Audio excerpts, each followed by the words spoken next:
Hi, listener. Welcome to E10. My name is Jane, and I will be narrating the book titled Travails of Eve's Daughters, written by Mopalola Adeniyi. These are true stories of certain elite African women. Amongst them are the married, single, and divorced. Each has a story to tell of her unique challenges and experiences of life. Stories of passion, pain, hope, healing, and struggles to survive and belong in our contemporary society. Has anyone experienced the fear of remaining single for life? Anyone living with the stark reality of a wrong marriage, ridden by guilt of infidelity, afraid of commitment? Or is anyone struggling with the anguish of failed dreams, envious of your friends who seem to have it all in their grasp, wallowing in the pit of disappointment, being jilted? Afraid of growing old alone and desperately wanting back what you foolishly threw away out of childish exuberance? Haunted by the ghost of the past? Being let down by a loved one? These are some of the dramas you will encounter in this classic story. A story every woman, every girl, every female, and the men in their lives must listen to or read. Amusing and deeply moving, real-life stories of different strokes for different folks. Now, let me introduce you to the characters. Let's have the ladies first. Liz Olagunju, a conscientious, born-again single career lady, struggling with the challenge of loneliness and singlehood while trying to live right. Caught in a love triangle with the most unlikely of men.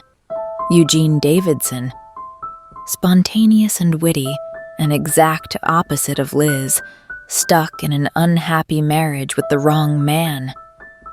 Ada Awell, living with the pain of rape from the past by a supposed friend in college, finding it difficult to get past the experience and embrace a beautiful future.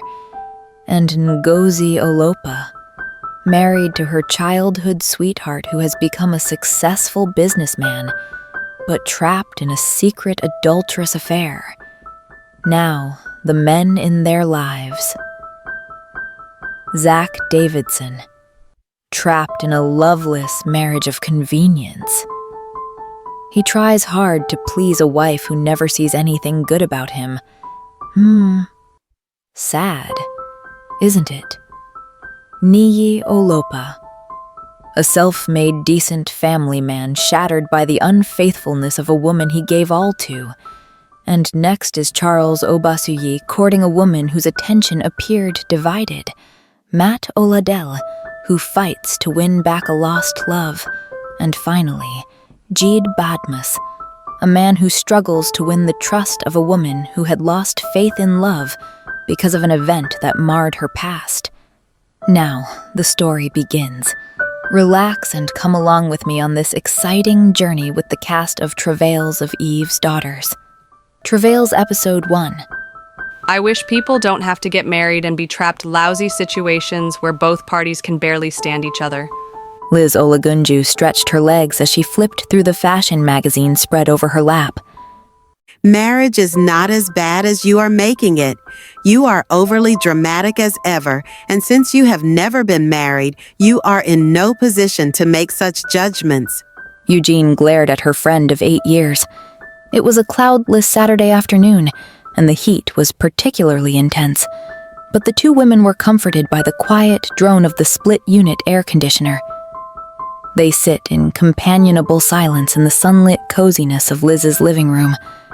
They have become inseparable ever since that fateful day they met at the youth service camp at Abuja. She believed that it was their similar challenges that made them attached to each other. They have had encounters that threatened to cause separation in their friendship, but these only strengthened the bond between them. I don't have to be married to know the happenings around me, Liz retorted. Sweetheart, not all marriages are bad. There are successful ones. Why don't you take a cue from those instead of focusing on the problem ones? Be careful, because what you see is what you get. I read somewhere that 75% of marriages have... Please spare me the details. You can still learn from the 25% successful ones. Eugene interrupted in an offhand manner, irritated with the trail of Liz's thoughts. You are using those negative stories as cover-up for your real problem, which is that you are too scared to take the plunge. I know my marriage is not the best, but by God, I am working it out. You want the perfect guy, perfect situation like you have in the fairy tales. Wake up, girl, and face reality. We are in the real world. You appear to have had me figured out already, isn't it? Liz yawned, her arms widely stretched out. See, I know you. Eugene laughed, mocking. You are the fast-paced, brilliant executive, ever impeccable and efficient on the job. But when it comes to emotional issues, you lose it and become like a fish thrown out of its natural habitat. Liz raised her brows, frowned. Liz, I get worried about you. You are throwing off the good things of life because some guy hurt you in the past. Exasperated, Eugene tugged at her long mane and faced Liz. You cannot continue this way. Your biological clock is ticking away as each day passes. You have to do something about it. But I have prayed about it and believe that God will give me a good man in due time. What else do you want me to do? Carry a placard that says, "Husband wanted"? Did I hear you say in due time? When in heaven's name is due time, if not at your prime? Or is it when your beautiful black and glossy hair has turned gray? When your ovaries no longer produce eggs? Liz stared at her friend in feigned horror, her mouth curved in the beginning of a deep laughter. That is one of your problems. You never take anything serious. Prayer is great, but you have to do more. You have to make yourself available and join groups where you will meet your kind of men who are single and available. Liz quieted and pondered on her friend's comment. If she wants to be truthful and objective, she knows that Eugene is absolutely right. When it comes to her career, she is at her best, but could not handle emotional matters. One thing she treasures about their friendship is their truthfulness and honesty with each other. They never hid the truth and always say it as it is without mincing words. Eugene glanced at the clock and screamed. Oh my God! She rose to her feet, made a grab for her waistcoat and handbag. I have to be on my way. Zach's parents are joining us for dinner. After Eugene's departure, Liz pondered on their conversation, wondered why everyone assumed she does not wish to be married. I definitely desire what every woman wants: a loving and devoted husband to share love with, lovely kids, and a beautiful home. Unfortunately, I keep attracting the wrong guys.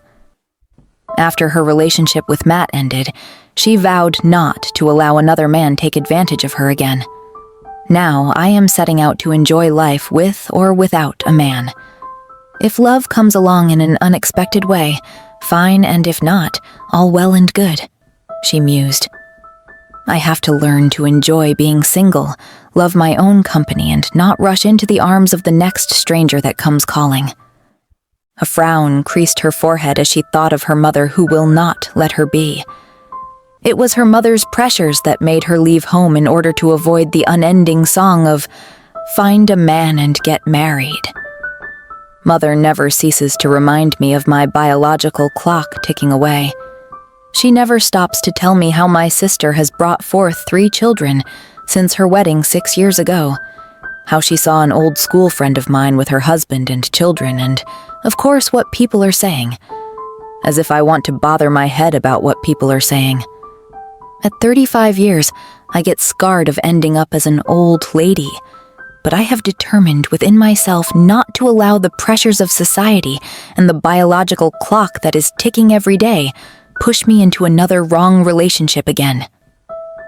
She looked up at the sound of the clock, horrified to see it was already 9 p.m. She couldn't believe that she has been sitting alone with her thoughts since Eugene left 4 hours ago.